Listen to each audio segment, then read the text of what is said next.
Well, the town of Plum, Pennsylvania continues to mourn after 6 people were killed in a home explosion last weekend. The latest victim, Paul Orovitz, the co-owner of the home, died from his injuries. That blast claimed the lives of 6 adults and 1 child, as well as leveling 3 homes and damaging nearly a dozen others. Now, the cause of the blast is still under investigation, but officials say Orovitz and his wife, Heather, were having issues with their hot water tank. And one person helping this town heal from this tragedy is Bishop David Zubik, who held a prayer service for the Plum community this week, naming each of the victims and stressing the importance of silent prayer in healing from this tragedy. And Bishop joins us now. Thank you so much for being here, Bishop Zubik. Really looking forward to our conversation. Well, thank you, Kelly, and it's good to be with NewsNation and all of your viewers. Well, it is wonderful to have you. So first, how are you and the people of Plum healing nearly a week after this tragic explosion? And there have been others. You know, I have to tell you that what's happened in the course of this past week has been nothing short of an inspiration. You know, so many people, not only in the area of where the tragedy happened, but so much of southwestern Pennsylvania and beyond has been a sign of how the very best of humanity is really coming forward.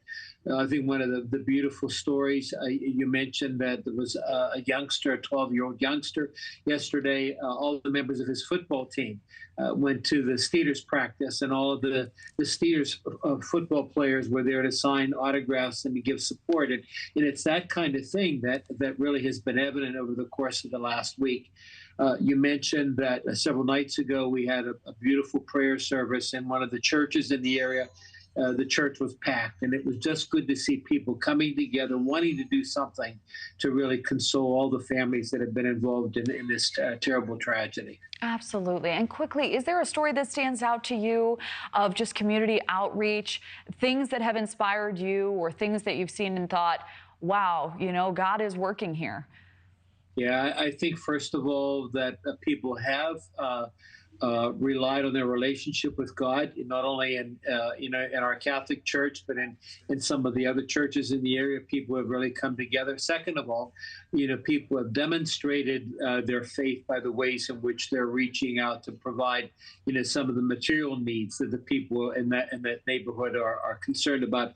Third of all, I think people are just stepping up to the plate to say, what can I do? How can I be of source and support to what's happening there?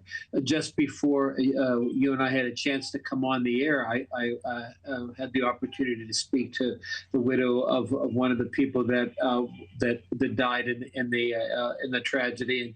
And just so good to be able to offer some personal support to somebody who's carrying such a heavy load of grief.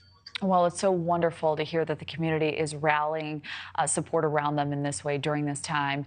Is there a fear, Bishop, that another freak accident like this could happen? We know you've been talking with community members, and this is not the first home explosion to occur near the area of Plum.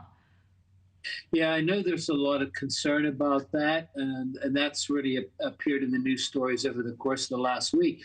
I think one of the points that really aired earlier today was that the state government is now getting involved in doing a thorough investigation to see what might be the cause of all this, and I think we'll all be very anxious to see what the results of those studies will prove.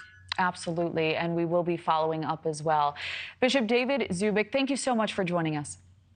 Thank you very much, Kelly. God bless you.